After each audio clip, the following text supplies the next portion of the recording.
BA part प्रथम के भूगोल विषय के विद्यार्थियों के लिए आज हम पत्र भौतिक भूगोल के अंतर्गत पृथ्वी की आंतरिक संरचना बाबत चर्चा करेंगे। विद्यार्थियों, आपने पृथ्वी के धरातल पर किस प्रकार की आकृतियां हैं, कैसी इसकी प्रकृति है, इन सभी चीज़ों को बखूबी अपने जीवन में देखा होगा। लेकिन पृथ्वी के अंतरतम में क्या है, इसके नीचे क्या है, इसकी जानकारी हमारे पास नहीं होती है और आसान भी नहीं है इसके बारे में पता कर पाना। कई विधियों से, कई तकनीकों से मानव ने पृथ्वी के आंतरिक संरचना के बारे में जानकारी एकत्र की है। पहले जानकारी किन किन स्रोतों से हमें मिल जाती है, उसके 3 स्रोत हैं। पहला स्रोत है अप्राकृतिक स्रोत, जिसमें घनत्व आता है, दबाव आता है, तापमान आता है। दूसरा है पृथ्वी की उत्पत्ति से संबंधित सिद्धांतों के साक्ष्य। और तीसरा है प्राकृतिक स्रोत, इसमें ज्वालामुखी उद्गार आता है, भूकंप विज्ञान आता है। अब हम सबसे पहले स्रोत अप्राकृतिक साधन के बारे में अध्ययन करेंगे। सबसे पहले हम लोग लेते हैं घनत्व को।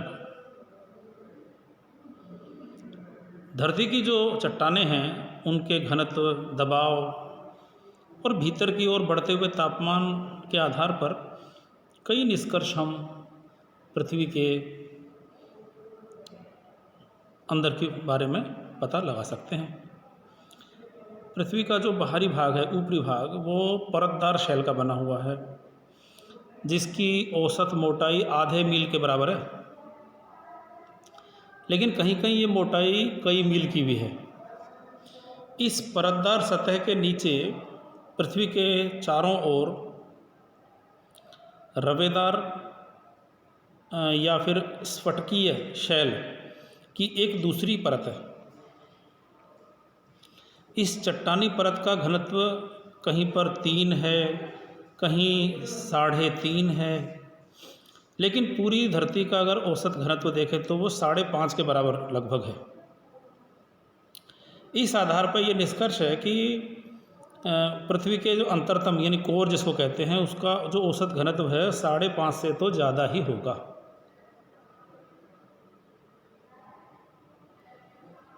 सामान्यतया इस घनत्व को 11 माना जाता है, जो कि जल से 7 गुना या 8 गुना होता है। न्यूटन के गुरुत्वाकर्षण सिद्धांत के आधार पर कैवेंडिश ने 1798 में पृथ्वी के औसत घनत्व के मापने का कोशिश की। पृथ्वी का औसत घनत्व जो है वो जल की तुलना में 5.48 गुना अधिक है।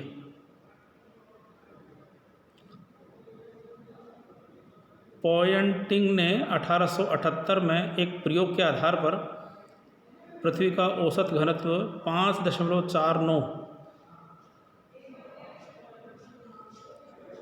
ग्राम क्यूबिक सेंटीमीटर परिकलित किया और 1950 के बाद उपग्रह के आधार पर पृथ्वी के औसत घनत्व के परिकलन का सिलसिला शुरू हो गया।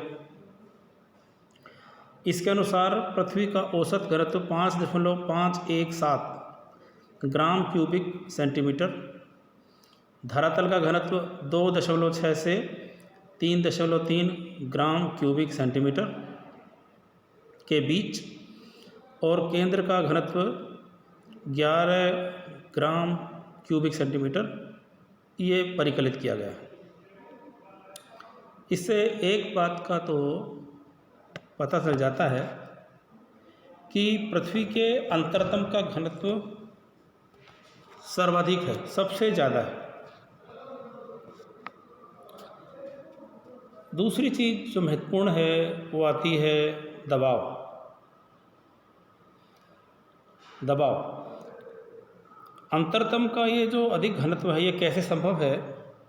तो कल्पना की गई कि भाई जो कोर है, कोर की तरफ जाते हैं तो जो चट्टानें हैं उनका भार और दबाव बढ़ता जाता है, और घनत्व के बढ़ने से दबाव, भार के कारण से उसका दबाव बढ़ जाता है, और बढ़ते हुए दबाव के साथ चट्टान का घनत्व भी बढ़ जाता है। तो पृथ्वी के अंतरतम का अत्यधिक घनत्व, वहाँ पर जो उसका अत्यधिक दबाव है उसके कारण से। अब लेकिन ये पता लगा है कि भाई चट्टान में तो एक सीमा होती है, उससे ज़्यादा उसका घनत्व हो नहीं सकता, चाहे दबाव कितना भी ज़्यादा हो। इस आधार पर ये कहा जा सकता है कि भाई पृथ्वी के अंतरतम का जो घनत्व है वो ज़्यादा दबाव के कारण नहीं है, और ये जो कोर है, जो अंतरतम है, ये धातु का बना है, जिससे पदार्थ स्वयं अधिक घनत्व वाले और भारी हैं। तो ये माना जाता रहा कि भाई पृथ्वी का जो अंतरतम है वो निकल और लोहे के मिश्रण का बना हुआ है, और ये तथ्य पृथ्वी की चुंबकीय दशा को भी प्रमाणित करता है, क्योंकि लोहा और निकल प्रधान चुंबकीय पदार्थ हैं, और ये जो धातु निर्मित अंतरतम के चारों ओर शेल की एक दूसरी परत होती है, जिसमें कम से कम ऊपरी भाग जो है रवेदार शैलों का बना है। तीसरा है तापमान, यानी कि टेम्परेचर। तो मोटे तौर पर हम लोग जानते हैं कि क्योंकि माइंस होती हैं, खनन होता है, बोर होल्स, बोरिंग होती है हमारे चारों तरफ, वो पृथ्वी की जो बाहर की सतह है उससे नीचे की तरफ गहराई में जैसे हम जाते हैं तो औसत रूप में तापमान प्रति 100 मीटर पर 2 डिग्री या 3 डिग्री सेंटीग्रेड की दर से बढ़ता चला जाता है। लेकिन 8 किलोमीटर से अधिक गहराई पर जाने पर यह तापमान की वास्तविक वृद्धि दर का पता लगाना बहुत मुश्किल है, और वैज्ञानिक परीक्षणों के आधार पर जो महाद्वीप के क्रस्ट है उसमें तापमान की वृद्धि दर का परिकलन भूताप ग्राफ के आधार पर किया गया। और संयुक्त राज्य अमेरिका में देखें तो बेसिल और रेंज प्रोविंस में 43 किलोमीटर की गहराई पर तापमान 1000 डिग्री सेल्सियस रहता है, और इसी क्रम में विवर्तनिक रूप से जो स्थिर प्रदेश होते हैं वहाँ 40 किलोमीटर की गहराई पर तापमान 500 डिग्री सेल्सियस ही रहता है। इस तरह से जो महाद्वीप की जो क्रस्ट है, जो बाहरी परत है, उसके व्यवहार के बारे में पता चलता रहता है। जो महासागरीय क्रस्ट है उसमें उमड़ते मैग्मा के उच्च तापमान के शीतलन से भी तापमान प्रभावित होता है। महासागरों में जल की तली में और उसके नीचे के क्रस्ट के ऊपरी भाग में अर्थात मैग्मा के स्लैब में 0 डिग्री सेल्सियस तापमान का अनुमान लगाया जाता है, और मैग्मा पट्ट के निचले भाग में आंशिक रूप से निचले दुर्बलता मंडल एस्थीनोस्फीयर से होता है, और तापमान 1200 डिग्री सेल्सियस रहता है, जो कि गलनांक के काफ़ी करीब है। तो यदि गहराई के साथ तापमान की सामान्य वृद्धि दर का आकलन किया जाए तो 2900 किलोमीटर की गहराई पर 25,000 डिग्री सेल्सियस तापमान होना चाहिए। लेकिन ऐसी दशा में पृथ्वी का तो ज़्यादातर हिस्सा तो पिघल जाना चाहिए था। 25,000 डिग्री सेल्सियस का तापमान अगर हो जाएगा तो पृथ्वी का पिघलना शुरू हो सकता है भाई। तो इससे एक तथ्य सामने आता है कि भाई जो रेडियो सक्रिय तत्व हैं वो पृथ्वी की सबसे ऊपरी परत में ही हैं और इनसे ऊष्मा जनित होती है और तापमान में गहराई के साथ वृद्धि की दर घटती जाती है। दुर्बलता मंडल आंशिक रूप में द्रवित या गलित है। 100 किलोमीटर की गहराई पर तापमान लगभग 1100 डिग्री से 1200 डिग्री सेल्सियस है, जो प्रारंभिक गलनांक के करीब है। 400 किलोमीटर की गहराई पर 1500 डिग्री सेल्सियस तथा 700 किलोमीटर की गहराई पर 1900 डिग्री सेल्सियस तापमान का पता लगाया गया है। मैंटल तथा बाह्य गलित अंतरतम की सीमा 2900 किलोमीटर की गहराई पर 3700 डिग्री सेल्सियस इस तापमान का अनुमान है और जो बाह्य गलित अंतरतम की सीमा है वो 5100 किलोमीटर की गहराई पर तापमान 4300 डिग्री सेल्सियस है।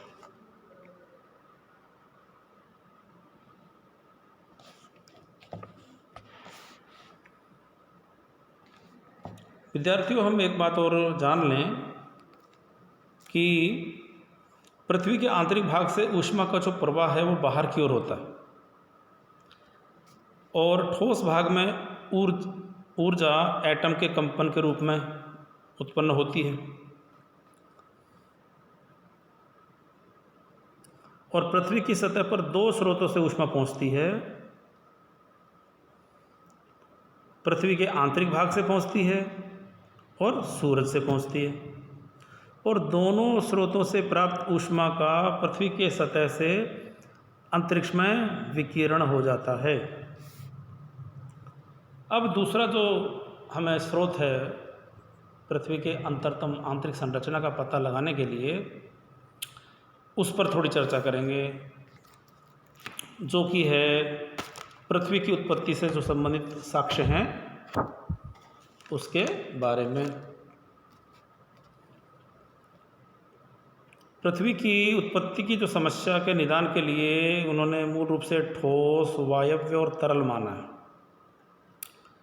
और जो ग्रहाणु परिकल्पना है उसमें पृथ्वी का निर्माण ठोस ग्रहाणुओं के समूहन के कारण माना गया है। लाप्लास महोदय ने भी, जो कि वायव्य निहारिका परिकल्पना के प्रतिपादक हैं, पृथ्वी के अंतरतम को तरल मानते हैं। इसी प्रकार से अन्य रिटर, जोए परीज, इन विद्वानों ने भी पृथ्वी के अंतरतम को गैस का बना हुआ माना है। हालांकि ये जो मत हैं भ्रामक हो सकते हैं भाई, क्योंकि या तो पृथ्वी अंदर में ठोस हो सकती है या तरल हो सकती है।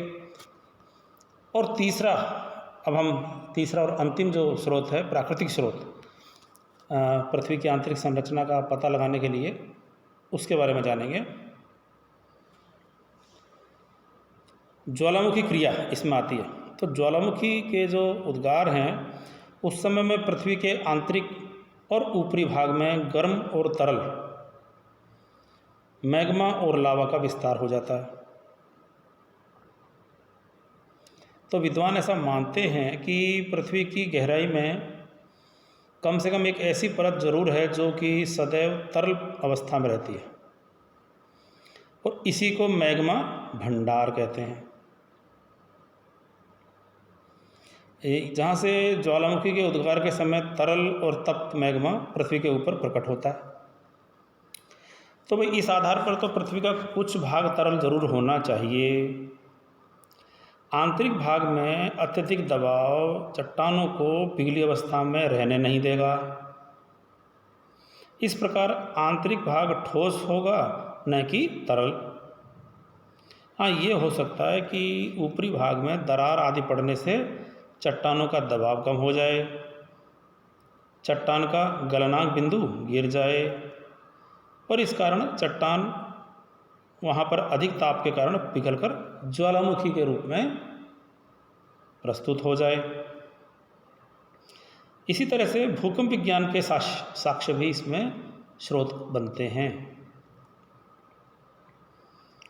भूकंप विज्ञान, जैसा कि विद्यार्थी आप जानते हैं कि ये भूकंपीय लहरों को सीस्मोग्राफ नामक यंत्र से अंकन कर लेते हैं और अध्ययन करते हैं। भूकंप का तात्पर्य आप समझ गए कि पृथ्वी का कांपना, और जहाँ से भूकंप का कंपन शुरू होता है उसे हम भूकंप मूल कहते हैं, और जहाँ सबसे पहले इन लहरों का अनुभव किया जाता है उसे भूकंप केंद्र कहते हैं।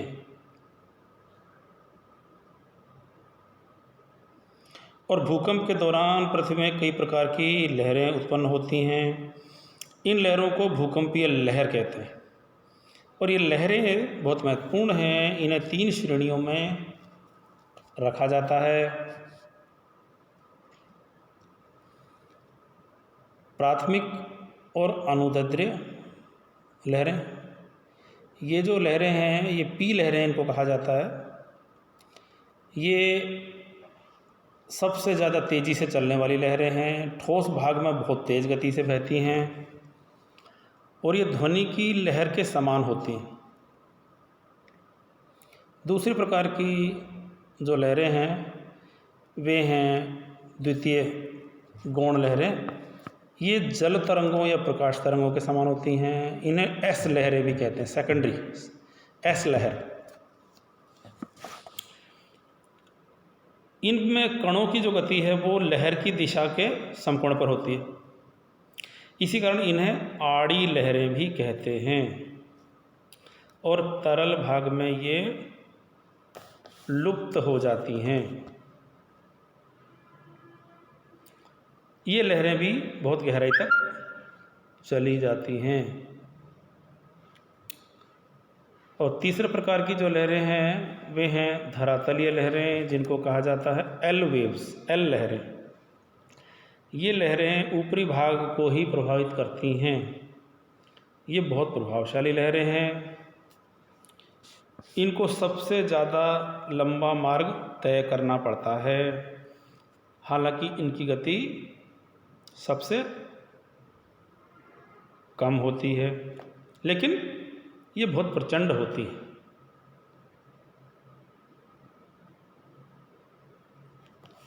जब भूकंप आता है तो भूकंप का जो केंद्र है एपी सेंटर, वहाँ पर इन लहरों का अंकन किया जाता है सीस्मोग्राफ की सहायता से। पहले प्राथमिक कंपन आता है, थोड़ी देर के बाद द्वितीय कंपन आता है, और इसके बाद ज़्यादा अवधि वाला मुख्य कंपन आता है, उसे कहते हैं मेन शॉक। इस प्रकार ये तीनों जो कंपन हैं वो PSL लहरों द्वारा प्रदर्शित होते हैं।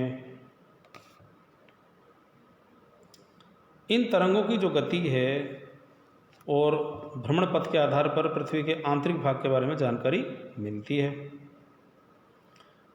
भूकंपीय लहरें प्राय ठोस भाग से होके गुजरती हैं, और एक ही स्वभाव वाले ठोस भाग में ये लहरें एक सीधी रेखा में, सीधे मार्ग में चलती हैं।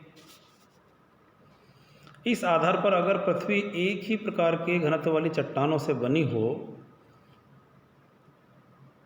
तो भूकंपीय जो लहरें हैं वे एक सीधी रेखा में पहुंच जाती हैं। लेकिन भूकंप केंद्रों पर इन लहरों के अंकन से पता लगता है कि ये लहरें एक सीधी दिशा में न चल करके वक्राकार मार्ग में चलती हैं, तिरछे प्रकार। आंतरिक भाग में क्योंकि घनत्व बढ़ता जाता है तो कोर में ये जो लहरें हैं P और S, ये वक्राकार होकर के सतह की ओर अवतल हो जाती हैं। S लहरों का ये स्वभाव होता है कि वे तरल पदार्थ से होकर नहीं गुजरती। एक विद्वान जिनका नाम है ओल्डहैम, उन्होंने 1909 में ये प्रमाणित कर दिया था कि भूकंप केंद्र से 120 डिग्री की दूरी पर S लहरें लुप्त हो जाती हैं और P लहरें बहुत ही कमज़ोर हो जाती हैं। पृथ्वी के कोर में एस लहरों का पूर्णतया अभाव है। इस आधार पर यह प्रमाणित होता है कि पृथ्वी के आंतरिक भाग में तरल अवस्था में एक कोर है जो कि 2900 किलोमीटर से अधिक गहराई में केंद्र के चारों ओर विस्तृत है। इस आधार पर विद्वानों ने ये अनुमान भी लगाया है कि पृथ्वी के कोर का लोहा और निकल तरल अवस्था में होगा। इतना ही नहीं है बल्कि भूकंपीय लहरों की जो गति है और स्वभाव, इसका भी अध्ययन किया गया है। ये प्रमाणित तो हो गया कि जब चट्टानों के घनत्व में अंतर आता है तो भूकंप की लहरों की गति में भी अंतर आ जाता है और गति के आधार पर 3 युग्म बना दिए जाते हैं, जैसे कि पी और एस लहरें, इनकी गति सबसे ज़्यादा होती है।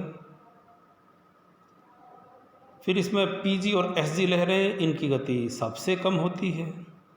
और तीसरी पी और एस, ये दोनों के मध्य की इनकी गति होती है। तो पृथ्वी के अंदर भी 3 जगहों पर घनत्व में अंतर आना चाहिए कि पृथ्वी के अंदर ऊपरी परतदार चट्टान की पतली परत के नीचे विभिन्न परतें मिलती हैं जिनके घनत्व में अंतर पाया जाता है।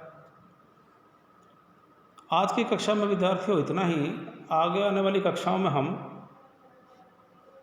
जिन परतों में पृथ्वी के अंतरतम को बांटा गया है उसके बारे में विशद अध्ययन करेंगे। आज के लिए इतना ही।